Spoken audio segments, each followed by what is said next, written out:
Joining us now is Shaun Kenney. Shaun is the former executive director of the Republican Party of Virginia, so he knows a little bit about what is going on. Their chairman, if you just joined us, chairman of the Republican Party of Virginia, John Whitbeck, resigning Saturday unexpectedly. Boom, he's out. Had a meeting and said, I've had it with this thing. I'm resigning July 25th or something. There'll be an interim chairman, and then the state central committee will get together, we think in August perhaps, and they'll elect a new chairman. Nancy Dye, former state senator candidate from Roanoke, was the favorite. I doubt she's going to run for family reasons. That leaves this thing wide open. We just implored Jim Gilmore to run. Maybe Shaun Kenney will run, and we'll hear from him now. Shaun, good to have you with us. Thanks for having me, John. Appreciate it. So what's going on here? Whitbeck now, conjecture is he's going to run for chairman of Loudoun County Board of Supervisors. But look, he could have done that and resigned after the election. Why do you think he got out now?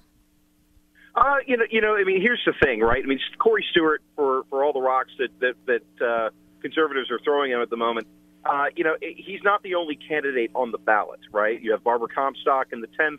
You have Scott Taylor. You have Denver Riggleman in the 5th, Ben Klein in the 6th. And so, when you have the party apparatus sort of line up behind Corey Stewart very quickly and effectively embarrass the ticket. I mean, taking a trip down to Lexington with Trump stickers to stand there with Westboro Baptist Church, bad call. There's absolutely no need for that kind of activity. John's a smart guy. He can look around and see what the tide is. I mean, did he have to bow out now in order for a House of Delegates race or a Loudoun County Board of Supervisors race in 2019, 18 months from now? No, of course not. So right. I think wiser heads, cooler heads know what's going on here. The party needed a change at the top, and this is the best way to go ahead and do that. And hopefully we'll get an adult as the next RPV chairman, and I wish that individual every bit of luck, because it's certainly not going to be me, John. Why not?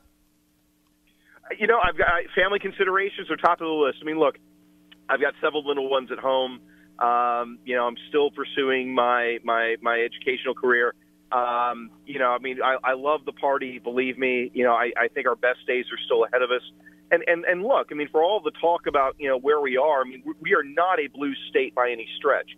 We're a red state that just can't get its act together.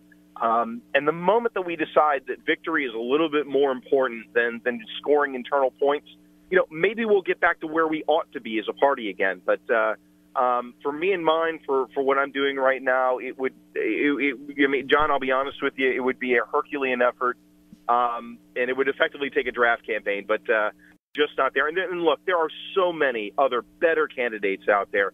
You just name had some. Jim Gilmore on. Okay, Gilmore's human one. being. He'd be a tremendous choice. He's one of the last governors that actually united the party. George Allen, Bill Bowling, Bob McDonnell. We've got old lions that could step up to the plate and do this. People with guts, people with tenacity, people with a clear vision for what Virginia could be. And those are the kind of individuals that I would like to see step up to the plate and lead this party in the 21st century. All right, look, George Allen is not going to run for chairman. Either is Bob McDonnell. He's trying to put his life back together. And Bill Bowling wouldn't be the person, I think, to unite the party, right, based on what's went down. So those three names you just threw out, none of them are viable. You got one name right now, Jim Gilmore. Who are some of the other people other than Cynthia Dunbar, who I would expect to run because she seems to be a perpetual candidate? That's not a dishonor. But if you're Dunbar, you can't. That's a closed door, I think. And I know. But the votes on State Central simply aren't there to allow Cynthia to explore that option. I mean, look, Nancy Dye has some votes there. I don't know whether or not she's going to do it. No, she's not. She has some of the very same concerns that most of us would have, just family concerns. But one of the advantages that Gilmore brings to the table, and not to keep hammering this, because I do think it's a superlative play. If Jim Gilmore threw in, I'd support him 1,000%. Yeah, me too. But Jim's a former governor of the Commonwealth, right? You won't be able to define him with Corey Stewart because he's already defined himself, right. And he'd be the type of party chairman that could effectively push back against the narrative that we're all racists or we're all Nazis or whatever the left seems to be throwing at us at any point in time. he won't allow us to be defined by our smallest elements. He'll allow us to be defined by a vision of the future that, frankly, most Virginians agree with and want. And that's the kind of chairman we need. Somebody's going to be positive, somebody's going to unite the party, and somebody's going to lead with a clear vision, and then let the candidates take it the rest of the way. That's who we need, and I think Gilmore would be a superlative pick. We're talking with Shaun Kenney. Shaun is the former executive director of the Republican Party of Virginia. Shaun agreeing with me that by far the best candidate to take over the helm of the Republican Party of Virginia right now, the only person that I can see who could bring the factions together in unification. And also, Shaun, Governor Jim Gilmore, what you just said is fascinating, because what you just said is he's not going to be tarnished by Corey Stewart because he's already defined himself. So he's way beyond that.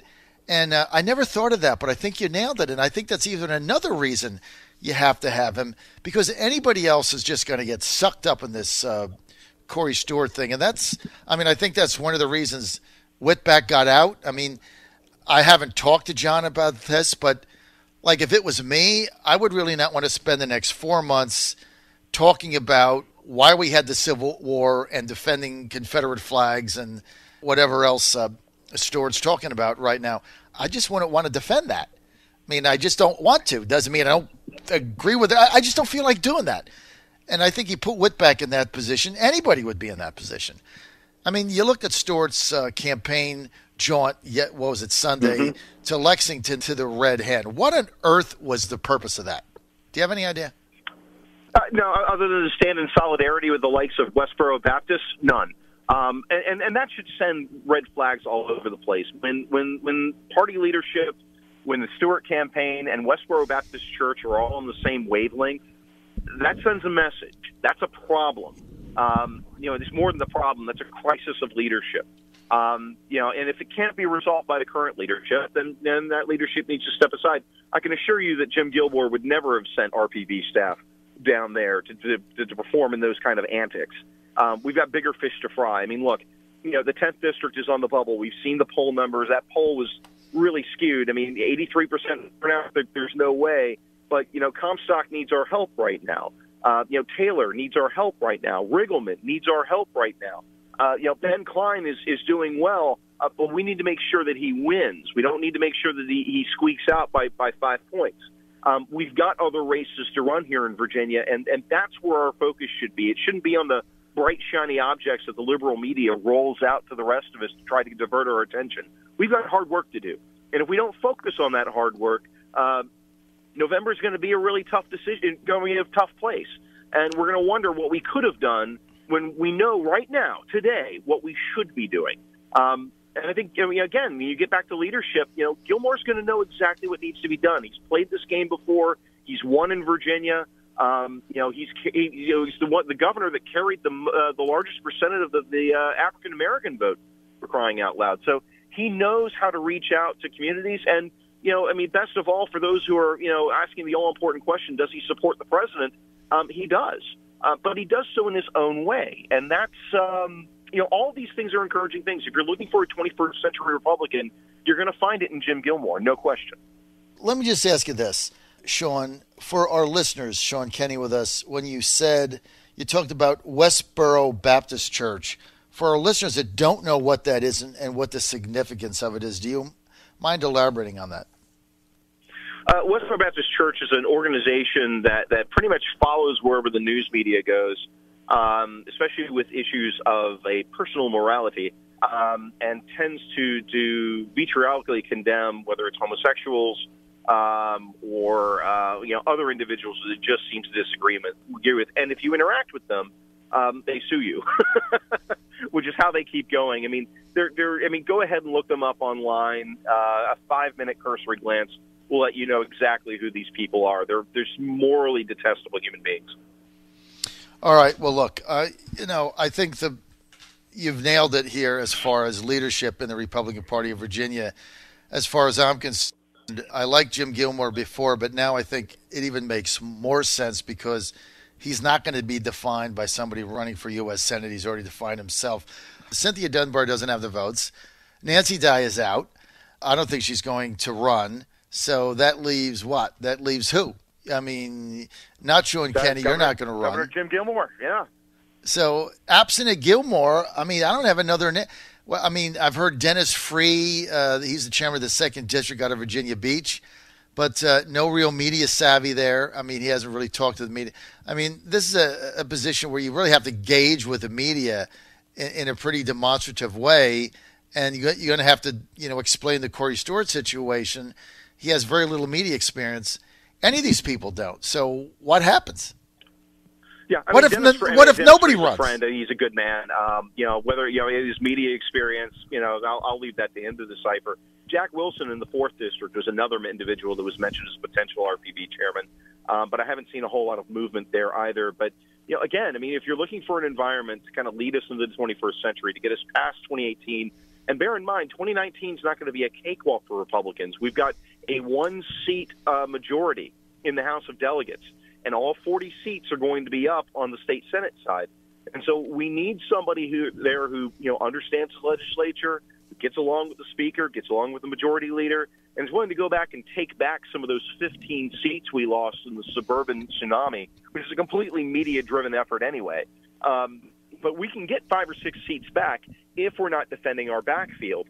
And in order to do that, we're going to need some separation between what we have today in some of our candidates and what could be tomorrow. And again, Governor Gilmore provides all of those advantages with none of the drawbacks. This is a man who's defined himself, who knows what he's about, who's led the Commonwealth of Virginia successfully, understands the players in the party, and quite frankly, knows how to unite a very diverse coalition of conservatives and populists. He's a good man, and Gilmore would be a superlative pick if he's really serious about making this run.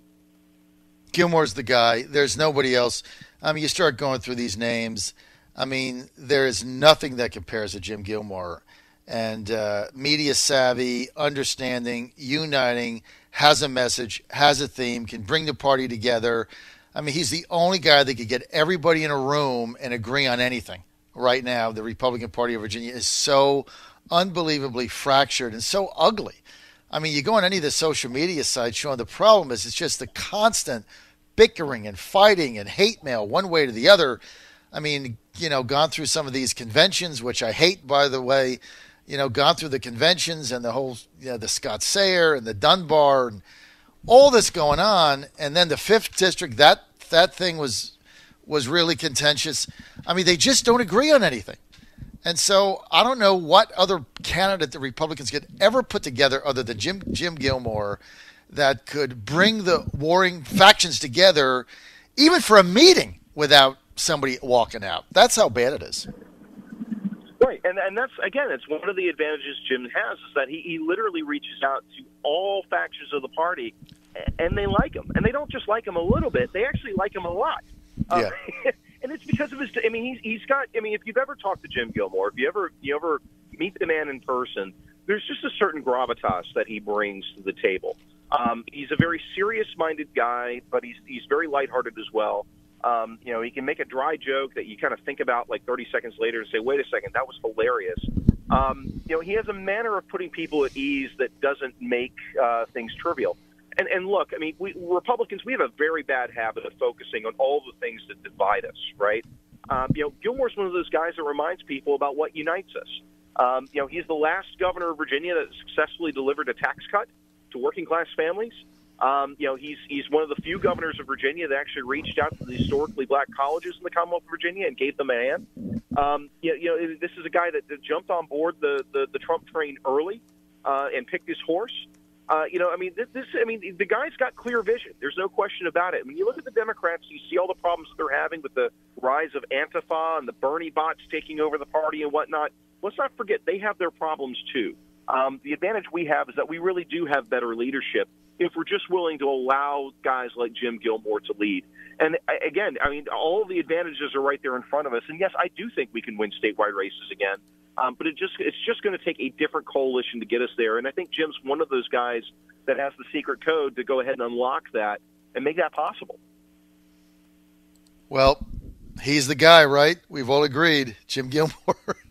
All right, man. Thank you, Shaun. Kenney, thank you so much.